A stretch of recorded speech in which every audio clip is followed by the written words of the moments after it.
안녕하세요. 펀더드의 민동필입니다.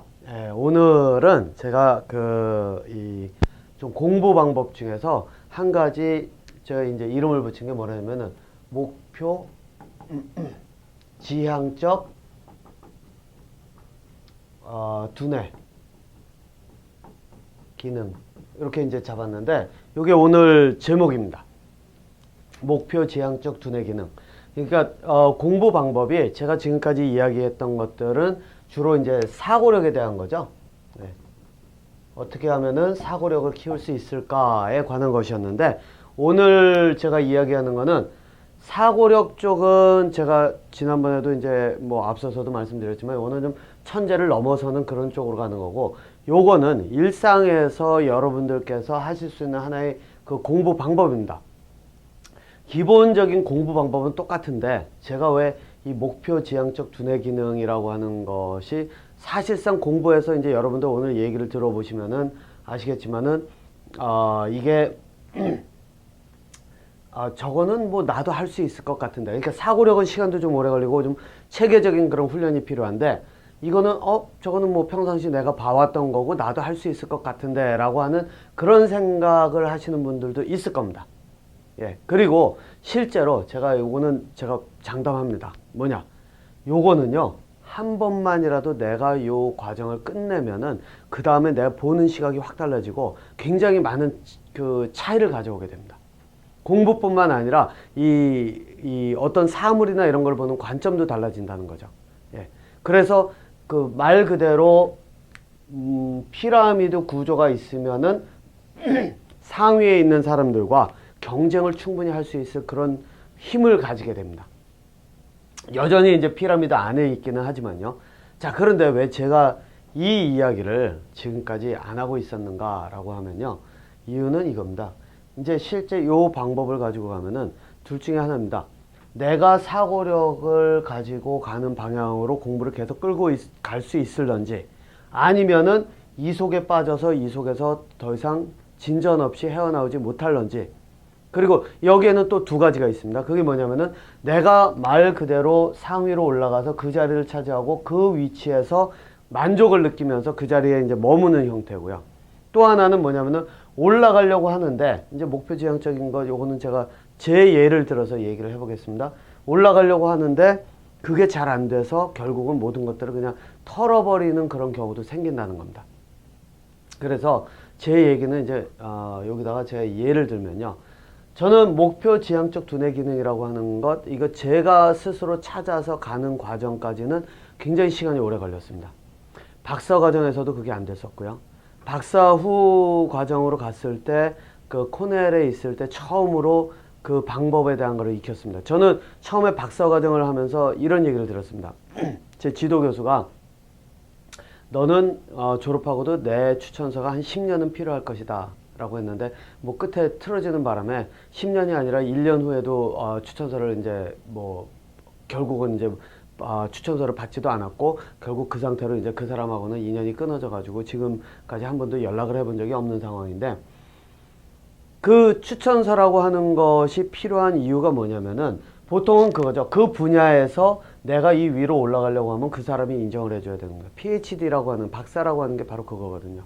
자, 그런데 보통 사람들이 박사과정을 나와가지고 그것을 벗어나기 어려운 이유가 뭐냐면은, 이게 박사후 과정에서도 마찬가지입니다. 박사후 과정까지 간 다음에 어떻게 하냐면은 보스가 있으면, 대장이죠. 실험실에 대장이 있으면 그 사람이 해놓은 그런 실험 그 체계를 내가 그 속에서 일을 하면서 그쪽에서 내 것을 만들어 갑니다. 근데 만들어 갈 때 보통 어떻게 만들어 가냐면은 이 사람이 가지고 있던 것에서 변화를 조금 시켜가면서 조금 다른 것들을 찾아서 내 것으로 만든 다음에 그 다음에 나오거든요. 준비를 한 다음에. 그게 일반화되어 있는 하나의 방법입니다. 가령 예를 들어가지고 제가 이제 엑스레이 크리스탈로그래피라고 하는 걸 했었는데, 이 엑스레이를 하고 있으면 이 엑스레이라고 하는 그것을 바탕으로 해서 그 다음에 무엇을 할 것인지를 이렇게 해가지고 내 그 영역을 만들어가는 거죠. 말 그대로 내 영역을 이제 만들어가는 과정인데, 그렇기 때문에 결국에 가서는 이 사람들의 추천서든 이런 것들이 필요하다는 거죠. 그리고 또 이 사람들이 계속해서 해왔기 때문에 이 사람들의 그런 어떤 영역이 확실하다는 겁니다. 자기들의 그 기득권이라고 하는 게 확실하죠. 자, 그런데 제가 박사호 과정에 가가지고 한 가지 재밌는 이제 그거를 봤는데, 그게 뭐냐면 제 보스죠. 이제 그 박사호 과정의 그 교수였는데, 그 사람한테 제가 물어봤습니다. 야, 당신은 이게 기존에 하던 일과 지금 하고 있는 것과 주제가 조금 다른 것 같고, 그런데 어떻게 해서 지금의 주제를 가지고 여기에 교수 자리로 해서, 그게 왜냐면 저한테는 제 앞날을 만들어 가는데 하나의 그런 어떤 지표가 될 수 있는 하나의 방법이었고, 저는 그때 그 질문한 이유가 뭐냐면 이 사람이 실제로 자기의 굉장히 똘똘했거든요. 그러니까 두뇌가 그 다른 사람들하고의 그런 것이 아니라 새로운 것들을 생각해내는 그 두뇌가 상당히 달랐거든요. 지금은 이제 예전에는 코넬 메디컬 스쿨에, 웨일 메디컬 스쿨에 있었지만은, 맨하탄에 있는 거기에 있었지만은, 지금은 이제 하버드에 있다고 하는데, 그렇기 때문에 이제 물어봤습니다. 그랬더니 이 여자 교수거든요. 중국 여자 교수인데, 이 여자 교수가 한 말이 뭐라 하냐면은, 자기는 이제 이 실험실을, 박사후 과정을 끝내고 실험실을 떠날 때쯤 자기가 가야 될 곳을 선택을 할 때 일주일 동안을 도서관에서 그냥 푹 파묻혔답니다. 그러면서 이제 네이처라고 하는 이 과학에서는 이제 제일 알아주는 저널 중에 하나죠. 그거를 가지고선 뒤져가면서 어떤 거를 연구를 했을 때 흥미가 있을까를 계속 찾았답니다. 그러고 나서 이거 하면 되겠네. 그러고 나서 한 일주일 사이에 여기서 프로포잘이라고 그러는데 뭐죠? 연구 제안서 같은 거 있죠? 그거를 이제 만들었다는 겁니다. 그리고 그걸 만든 걸로다가 교수를 지원을 한 겁니다. 그런데 물어봤더니 데이터도 없는 거죠. 자기가 처음 시작하는 거니까. 데이터도 없음에도 불구하고 코넬 대학에서 그 사람을 교수로 받아들인 겁니다. 보통은 이 안에서 하면서 데이터를 모으고 그걸 바탕으로 증명을 하고 해야 되는데, 이 교수 같은 경우에는 워낙에 제가 생각하는 거는, 저는 읽어보지 못했습니다. 그 프로포잘은. 근데 제가 생각하기에는 워낙에 일반인이 딱 봐도 이게 이렇게 될 수가 있겠구나라고 하는 걸, 가능하겠구나라고 하는 가능성. 프로포잘이라고 하는 게 그렇거든요. 제안서라고 하는 건 가능성을 보여주는 거고 할 수 있다를 보여주는 거거든요. 근데 그것을 데이터도 없이 보여줄 수 있었다는 거죠. 네. 그래서 이제 제가 거기서 힌트를 얻었고, 그래서 이제 제가 애가 혈우병으로 태어나면서 혈우병을 저는 해봐야 되겠다라고 해가지고 했는데, 이제 그것을 찾은 데가 그 다음에 간 곳이 콜롬비아 대학입니다. 콜롬비아 대학이 이제 맨하탄 이 의대 쪽, 할렘에 있는 의대 쪽에 있었는데, 거기에 가면서 이 사람은 뭐 워낙에 젊어서부터 박사도 일찍 받았고, 젊어서부터 노벨상을 받은 사람의 제자로 해가지고선 컸던 사람이라 굉장히 인정을 받는 사람이었습니다. 스스로도 자기는 천재에 가깝다고, 천재라고 이야기를 했을 정도니까요. 그래서 그 사람과 함께 일을 하면서 저는 뭘 했냐면은 혈우병에 대한 것들에 대한 거를 모아가면서 제가 이제 목표가 생겼죠. 목표가. 예, 저만의 목표입니다. 이건 누가 해주는 것도 아니고 이 사람들이 그걸 한 것도 아니고 이제 제가 찾은 거죠. 그래서 제가 목표를 가지고선 그 다음부터 이제 만들어 갔습니다. 저만이 할 것을. 그렇게 만들어 간 게 그건 뭐 1년이 좀 넘었죠. 아무것도 모르는 상태에서 시작을 했는데, 저는 뭐 사실상 포스닥 할 때, 그러니까 박사후 과정 할 때 그 교수만큼 똘똘한 두뇌는 아니었던 것 같습니다. 그래서 그걸 해가지고서는 한 1년 반에 걸쳐서 프로포잘을 만들고, 그래가지고 캐나다로 이민 왔을 때, 그때 이제 주변에 한 학교의 교수가 실험실을 빌려줄 수 있다라고 해가지고 거기서 실험을 했는데, 결국에서는 이게 약을 개발을 하는 거다 보니까 어떤 일이 벌어졌냐면, 돈이 관련이 있잖아요. 예, 돈이 관련이 있다 보니까 사람들이 항상 그겁니다. 돈이 관련이 있으면 딱 들어와가지고 그것을 자기 걸로 만들려고 합니다. 그런 일이 벌어져서 이제 저 같은 경우는 그럼 그만하자 그러고서는 다 그거를 공중분해를 시켜놓고 이제 이쪽으로 오게 됐는데, 그때 제가 이제 저는 그 실험을 따로 했던 게 겸임 교수로 있으면서 그 교수가 속한 대학에 겸임 교수로 있으면서 이제 학생들하고 실험을 했었는데, 제가 이제 원래 저희 직장 상사는 따로 있죠. 보스는 따로 있죠. 그래서 그 사람에게 이제 사정 얘기를 했습니다. 이제 떠나야 될 것 같고, 그래서 뭐 저는 사실상 이중으로 일을 하고 있었던 거니까요. 그래서 떠나야 할 것 같고, 그래서 보스랑 얘기를 했는데, 그 보스가 하는 말이 이제 그겁니다. 야, 네가 그 실험실이고 뭐고 아무것도 없이 시작을 했을 때는 그런 일들은 굉장히 비일비재하게 일어나지 않느냐. 그러면서 회사 같은 거 봐라. 회사를 창업했다 하더라도 스티브 잡스가 그랬었죠. 스티브 잡스가 자기가 동료랑 같이 만들었던 회사인데 자기가 만든 회사에서 자기가 쫓겨났죠. 그랬다가 이제 다시 돌아갔죠. 그러면서 이제 그러한 예를 들면서 그런 얘기를 하는 겁니다. 그 내가 아무것도 없이 시작을 했을 때는 결국은 내가 아이디어를 가지고 한다 하더라도 결국은 먹힐 수밖에 없는 게 이게 현실이다.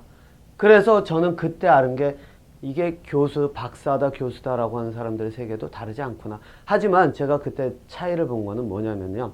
이 코넬하고 콜롬비아 대학에 있을 때 그 보스들한테는 제가 차이를 확실하게 느꼈습니다. 그래서 저는 뭐라 그랬냐면은 그 오면서 저는 혈액병 연구는 그 사람들이 하면은 제가 애가 혈액병이기 때문에 그 아이의 그런 어떤 미래의 치료 방법을 생각을 한다는 관점에서 저는 뭐라 그랬냐면 그 사람들에게 연락해서 프로포잘도 이제 보통 그 사람들이 다 교정 봐주면서 이렇게 의견을 주고 이랬었으니까요. 그래서 제가 물어봤습니다. 혹시 이거 가져가서 내가 다 이거 자료 보내줄 수 있는데 이 실험 재료들서부터 다 해가지고 보내줄 수 있는데 이거 가지고서 그 연구를 계속해 줄 수 있느냐라고 했을 때 이 사람들은 뭐라 그러는지 아십니까? 이 사람들은 하는 말이 그건 네가 만든 거고 네가 시작한 거니까 네가 가져가라. 네 거니까 가지고 있다가 계속 하면 된다 라고 이야기하면서 핑계로 뭐냐면 난 지금 너무 바빠. 지금 그것까지 하기에는 내가 할 수가 없어 라는 그렇게 얘기를 합니다. 그런데 제가 이제 여기서 끝이 아니라 제가 이제 밴쿠버로 이사 와서 어차피 이 연구를 할 수가 없는 상황이 됐기 때문에 이제 어떻게 하다 보니까는 또 그 박사를 할 때 알던 친구가 지금 한국의 그 이 부산 쪽인가 어딘가 그 교수로 가 있습니다. 그래서 얘기를 잠깐 하다가 그러면 이 연구를 한번 해볼래? 대신에 조건이 있다. 연구비가 나오면 어차피 이거는 내가 해왔던 거니까 이거를 뭐 좀 이렇게 좀 같이 하는 걸로 한번 해보자 라고 이야기를 하면서 제가 자료든 뭐든 다 줬습니다. 제가 그게 2년 넘게 걸친 근 한 3년 가까이 걸친 그 프로포자를 만드는 과정서부터 만들었던 그 핵심 자료들 실험을 통해서 나온 자료들까지 다 해가지고 넘겨줬죠. 그랬는데 이제 연구비를 받았는데 그 다음부터 이제 소식이 끊겼습니다. 약속을 지키질 않은 거죠. 약속을 했음에도. 그래서 저는 이 목표 지향적이라고 하는 거를 제가 이제 이 말씀을 이제 안 드려 이 이야기를 안 하려고 했었던 이유 중에 하나가 뭐냐면은 이거를 가지고 시작을 하는데요. 내가 내 것을 찾았다라고 하는 순간에 그것을 다른 사람들이 채가는 것. 아마 많이 이런 일들이 벌어질 겁니다. 그게 뭐냐면은 예를 들어 가지고 내가 그 요리사인데 요리사에서 식당에서 요리를 해가지고 내가 요리 하나를 딱 개발을 했습니다. 그랬더니 사람들이 굉장히 좋아하죠. 그랬는데 내 위치가 뭐냐면은 이 책임자의 위치가 아니라 밑에서 일하는 요리사입니다. 그러면 이거는 어디로 갈까요? 바로 그 회사, 그 사업체에 속하는 물건이 되어버립니다. 그 요리 방법이 되어버립니다. 그리고 내가 심지어는 내가 혼자서 개발을 했다라고 하더라도 다른 사람이 와가지고 그거 보고서는 그거 그대로 저희 몰래 이제 하든 어떻게 하든 어떻게 해서든 알아가지고 가져갔다 그러면은 그러면 결국은 내 것은 날아가 버리는 거죠. 자, 이런 일들이 이 세계에선 비일비재하게 일어납니다. 그래서 제가 여기서 말씀드리는 거는 이쪽은 좀 다릅니다. 예, 이쪽은 좀 다른데 여기서 말씀드리는 거는 이제 여러분들께서 그 각오는 하셔야 된다는 겁니다. 목표 지향적인 그런 어떤 두뇌의 그런 어떤 기능을 내가 할 수 있게 되는 순간 그 다음부터는 아주 치열한 싸움 속 전쟁터에 들어간다고 보시면 됩니다. 사고력은 좀 다릅니다. 사고력은 어떤 거에 얘기를 할 수 있냐면은 아인슈타인이 상대성 이론을 만들었죠. 하지만 그 누구도 상대성 이론을 가지고 복사해서 훔쳐가지 못합니다. 뉴턴이 미적분학을 만들었죠. 예. 그 미적분학서부터 인공위성의 개념을 만들었죠. 누구도 가져가지 못합니다. 왜? 그거는 사람들이 기존에 가지고 있는 그러한 영역이 아니라 완전히 다른 형태의 그런 어떤 새로운 개념을 만들어낸 거기 때문에 다른 사람들이 감히 가져갈 수가 없다는 겁니다. 가져가려고 해도 가져가지를 못한다는 겁니다. 바로 그 차이가 이 바로 두 가지의 세계의 차이입니다. 예. 하지만 이것도 여전히 이제 두뇌의 영역에서 보자면 아직 한 반 정도 온 거라고 보시면 됩니다. 제 교육을 웹사이트에서 보신 분들이라면 아마 여기에 하나가 더 있다는 거를 이제 아실 겁니다. 그거는 지혜의 영역이죠. 지혜의 영역은 조금 다릅니다. 이거는 그 말 그대로 사람들이, 제가 뭐 예를 들자면 그거죠. 예수가 뭐 간음을 한 여자에게 돌을 던지려고 했을 때 그 사람들의 손에서 돌을 내려놓게 했다. 근데 그러면서 했던 말이 뭐 흔히 알려진 건 그거죠. 너희들에게 뭐 스스로 죄가 없으면 던져라 라고 했는데, 사실상 똑같은 얘기를 제가 가가지고서는 저희 돌 던지려고 하는 데 가서 얘기했다고 보세요. 어떤 일이 벌어지나. 사람들 저한테도 돌 던질걸요. 그런데 실제 예수가 그렇게 할 수 있었던 일은 뭐냐면은, 제가 해석하기로는 이겁니다. 그게 뭐냐면은, 야, 생각을 해봐라. 간음을 했다? 간음은 왜 했을까? 그러면은 간음을 한 거는 그 사람이 자기가 좋아하는 사람이 있기 때문에. 그래서 다른 남편을 뒀든 뭐를 했든 해가지고 다른 남자를 만난 거야. 자, 그러면 너는 왜 그 사람을 버려야 되지? 그럼 벌을 하려고 한다는 얘기는, 다른 사람들이, 벌이라고 하는 게 그거죠. 법이라고 하는 게 체벌을 하는 이유가, 다른 사람들이 이런 사람들 보고 절대로 너는 이렇게 하면 안 돼를 보여주는 본보기죠. 그러니까 그 얘기는 뭐냐면, 내가 아내가 있거나 남편이 있는데 내 아내나 남편이 저렇게 하지 않았으면 이라는 생각이에요. 그 얘기는 뭐죠? 당신은 나만의 소유라는 얘기죠. 욕심입니다. 욕심. 네. 그것이 욕심에서 오는 것이고, 내가 소유하려고 하는 소유욕에서 오는 것이고, 그렇기 때문에 그런 것 때문에 상대를 통제하려고 하는 것이고, 그렇기 때문에 당신들 눈에는 저 사람이 죄가 있는 거지만 당신들 속에서는 욕심이 없는지 한번 살펴봐라 라고 이야기를 하면, 그 사람들이 감히, 그리고 이거는 돌 던지는 단계, 체벌을 하는 단계에서는 먹히지가 않습니다. 이거는 뭐랄까요, 법정에서 다루는 형태, 저 사람의 죄를 물을 것인가 말 것인가에 대한 그런 것들을 다룰 때 오는 그런 어떤 하나의 그 방법이지, 돌을 실제로 던지려고 하는 상황에서는 이미 결과가 내려진 거기 때문에 제가 볼 때는 아무리 누가 간다 하더라도, 그 누구라 하더라도 막지는 못할 거라고 생각은 하는데, 어쨌든 그런 거라는 겁니다. 그래서 지혜의 영역은 그런 식으로 사람들에게 접근을 하면서 사람들에게 그게 어디서 왔는지 근원이 무엇인지를 보여줄 수 있으려면, 사실상 자기가 욕심이 내가 가진 것이 어디서 오고 왜 오고 그것이 무엇인지를 내가 찾아야 되거든요. 그러니까 내가 화를 내면 내가 왜 무엇 때문에 화를 내고 있고, 그것이 어디에 근거를 두고 있고, 그것이 욕심이나 아니면 동물적 본능이나 이런 것에 근거를 하면 그것을 어떤 식으로 통제를 해가면서 내가 그것들을 넘어설 것인가, 그것들을 볼 수 있는 힘을 길러야 되는 것이 지혜의 영역이기 때문에, 이거는 완전히 다른 세계의 그런 이야기입니다. 그러니까 세계 자체가 다른데, 일단 천재의 수준까지는 일단 인간 세계에서 충분히 가능한 것들이기 때문에 이제 제가 다루고 있다고 보시면 됩니다. 지금 이 자리에서. 왜냐면 이쪽으로는 이제 이거를 기초로 하지만 여기는 이제 좀 더 접근 방법이 좀 많이 다르니까요. 자, 어쨌든 그래서 이쪽과 이쪽은 좀 많이 다릅니다. 예. 그런데 여기다가 이제 제가 한 가지 여러분들께서 좀 많이 친숙할 만한 그런 예를 하나를 더 들자면, 세종대왕의 한글을 만든 이야기 있죠. 제가 몇 달 전인가 이제 그 영화를 이제 봤는데, 몇 달 전인지 뭐 한 달 전인지 영화를 봤는데, 그게 뭐냐면은 영화 내용이 이겁니다. 제목은 기억이 안 나는데, 세종대왕이 한글을 만들 때 무슨 승려들을 데려다가 그 사람들이 그 범어라고 하는 것들을 다 분석을 해가면서 글자를 만들어가면서 이렇게 했다라고 하는 그런 내용으로 이제 영화를 만들었더라고요. 그런데 이거는요, 그 세종대왕이 언어를 만들었다라고 하는 것을 그 자기들 수준에서 해석을 한 겁니다. 그 작가의 수준. 그러니까 말 그대로 뭐냐면은, 아인슈타인의 상대성 이론을 아인슈타인처럼 생각하지 못하는, 그 근처도 가지 못한 사람이 만들었다고 저는 해석을 합니다. 네. 그 사람, 그러니까 아인슈타인을 평가를 하는 거죠. 네. 아인슈타인처럼 생각도 못하는 사람이. 아인슈타인은 그 누구도 평가를 하기가 어려워하죠. 그 상대성 이론을 만든 그 과정에서 있어서만큼은요.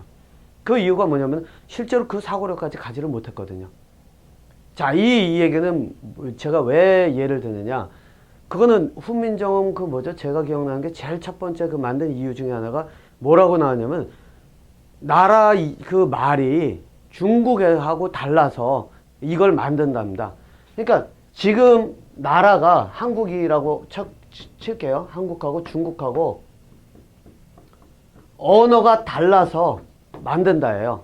그런데 그렇게 해가지고 만들겠다고 시작한 사람이 버머라고 하는 또 다른 버머라고 비슷하긴 하지만 이거랑 이게 완전히 말 자체가 해석이 안 되는데 이걸 갖다가 썼을 리가 있을까요? 없죠. 네. 여러분들께서 여기서는 이제 좀 그 구분을 지으셔야 되는 게 있습니다.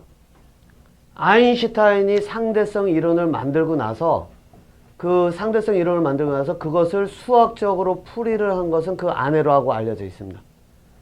자, 그렇다면 상대성 이론을 만든 것은 아인슈타인이지만 수학적으로 표현을 한 것은 아내라고 한다 그래서 이 사람이 이거는 수학의 도구를 빌려서 아인슈타인이 도움을 얻어가지고 상대성 이론을 표현을 한 거죠. 그렇기 때문에 수학이라고 하는 건 도구입니다. 이 경우에는. 예, 이것을 수학자 자신이 상대성 이론이든 뭐든 자기가 만들어낸 것이 아니라면 이것은 수학은 도구에 불과한 겁니다. 이 상황에서. 그래서 이 사람의 사고력과 이 사람의 사고력은 같지가 않습니다. 똑같습니다. 여기서도 버머든 중국어든 어떤 언어의 그런 어떤 모양이나 이런 것들을 빌려와서 한국의 그런 어떤 문자를 만드는데 참고로 할 수는 있지만은 실제로 한국 언어라고 하는 것을 글로 표현하는 그 과정에서는 생각, 무엇 때문에 왜 만들었는지가 일단 첫 번째라는 겁니다. 그 다음에 두 번째가 들어가는 게 방법입니다. 그래서 방법이라고 하는 것, 이거는 좀 많이 안 알려져 있죠. 뭐 자음은 알려져 있는지 모르겠는데 모음이라고 하는 건 많이 안 알려져 있는데 사실 이거는 제 이론입니다. 여러분들께서 뭐 믿거나 뭐 하시는 거는 여러분들의 몫이지만 이거는 제 이론입니다. 제 이론은 뭔지 아세요? 이 모음 같은 거 특히 이게 모음도 이제 여러 단계를 거쳐서 이제 모양이 다듬어져 왔을 텐데 제일 뚜렷하게 여러분들 보실 수 있는 게 오, 우, 이 요 세 가지만 딱 놓고 보면은 실제로 한글이 만들어지는 과정은 세종대왕 혼자서 아이디어 다 내고 만들어 가지고 그 학자들을 통해서 말 그대로 편집을 하는 거죠. 편집을 해서 가져오라고 했을 가능성이 제일 크다는 게 제 이론입니다. 말 그대로 세종대왕이 혼자서 처음부터 다 계획을 해놓고 틀을 잡아놓고 나머지 사람들이 그 추가적인 걸 만들었을 가능성이 크다는 겁니다. 그 이유가 뭐냐? 오라고 하는 거, 우라고 하는 거, 으라고 하는 거 저는 증거는 없습니다. 예, 여러분들께서 뭐 이거는 그 여러분들 스스로 한번 생각을 해보셔야 됩니다. 요거를 딱 보면은 그냥 가만히 한국말을 표현을 하면은 이거 잘 못 느낍니다. 그런데 여러분들께서 이제 강의를 하든지 여러 사람을 대상으로 이제 저 같은 경우에도 보통 수업에서 그 학생들이 한 2, 30명 있으면 목소리 톤이 딱 올라가야 되거든요. 왜냐면 학생들, 저 뒤에 있는 학생들, 특히 거리가 있는 학생들은 잘 들으려고 하지 않는 학생들을 뿐더러 또 거리까지 있기 때문에 톤 자체를 확 늘려야 됩니다. 그럴 때 딱 느껴보면 어떤 게 되면 오라고 하는 거 딱 발음을 하잖아요. 오라고 하는 거 발음하면 근육이 이쪽 아래쪽에 있는 것들이 이 목에 있는 걸 당겨 내립니다. 땅으로 당겨 내려가는 게 딱 느껴집니다. 우라고 하는 거라면 위로 올라가는 게 느껴집니다. 예, 위쪽으로 올라가는 게요. 으라고 하잖아요. 이 양쪽에 여기 요 위쪽에 있는 근육이 양쪽으로 잡아 당깁니다. 강하게 소리를 내면 낼수록 양쪽으로 당깁니다. 자, 이 이야기는 뭐냐면은 실제 모음이라고 하는 거는 이 구강 구조를 가지고선 시작을 한 것이 아니라 근육에 따라서 움직이는 것을 가지고선 표현을 하면서 찾아 나갔을 시작이 이제 그 부분이었을 가능성이 제일 큰데 그것을 제가 왜 세종 그 사람이라고 생각을 하는가라고 한다면은 이유는 이겁니다. 이것을 여러분들 평상시에 말할 때 이 근육 움직이는 게 안 느끼죠. 그런데 근육을 움직일 때 느낄 수 있는 게 아까 제가 말씀드린 것처럼 딱 두 가지, 한 두세 가지, 여러 가지 방법 중에 두세 가지 있습니다. 그게 뭐냐면 하나는 여러 사람 앞에서 소리를 많이 질러가면서 그 사람들에게 의사를 전달해야 되는 사람. 그러니까 세종대왕 같은 경우는 신하들이 있으면 50명이든 100명이든 있으면 그 사람들이 다 듣게끔 만들어야 되기 때문에 톤이 높아져야 되겠죠. 권력자. 그래서 권력자라야 가능하다는 게 첫 번째입니다. 그런데 권력자만 가능한가? 아닙니다. 두 번째 또 있습니다. 누구냐? 노래를 하든가 연극을 하든가 연기를 하든가 하는 사람들. 장터에서 사람들을 모아놓고 마이크도 없는 상태에서 사람들에게 이야기를 들려주거나 노래를 들려줘야 되는 사람들. 목에 힘이 엄청나게 들어가야 되죠. 요즘 같은 경우에는 마이크가 있어서 그것들이 해결해 주지만 실제 세종대왕 당시에 한번 생각해 보세요. 어떻게 가능했을까? 육성밖에 없었을 겁니다. 그렇다면 근육밖에 없었다는 거죠. 근육의 힘이 이것들을 느끼게 만들어줬고 움직임을 만들어줬고 그걸 바탕으로 만들어갔을 가능성이 크다는 게 제 말 그대로 개똥 이론입니다. 예. 하지만 저는 사실상 그 가능성이 제일 높다고 저는 나름대로 생각을 합니다. 예. 그렇기 때문에 제가 생각하는 거는 이 사람이 그 세종이라고 하는 사람이 사실상 그 신분의 격차를 두질 않았죠. 예. 그 이유도 천민이라고 하는 그런 연극을 하는 사람들도 세종대왕에게는 굉장히 필요한 사람들이었을 거라는 게 제 의견입니다. 대장간에서 일을 하는 그 기술자들, 세종대왕이 가지고 있는 그런 어떤 아이디어 가지고 그거를 실제 물건으로 표현하는 것, 그 사람들이 실제 그 기술자이기 때문에 가능했던 것. 그렇기 때문에 천민을 무시하는 것이 아니라 오히려 그 사람들을 등용을 할 수밖에 없었던 것이 바로 그 사람, 이 세종대왕의 두뇌에 있는 그 아이디어를 표현해 줄 사람을 찾았을 때 벌어지는 일이었지 않을까라는 그런 생각을 합니다. 자, 그러니까 이제 그렇게 일단 제가 말씀을 드려놓고 이제 목표 지향적 두뇌 기능에 대한 공부 방법으로 넘어가도록 하겠습니다. 자, 요게 좀 길어지니까요. 제가 요거를 끊고 2부에서 다시 이어가도록 하겠습니다.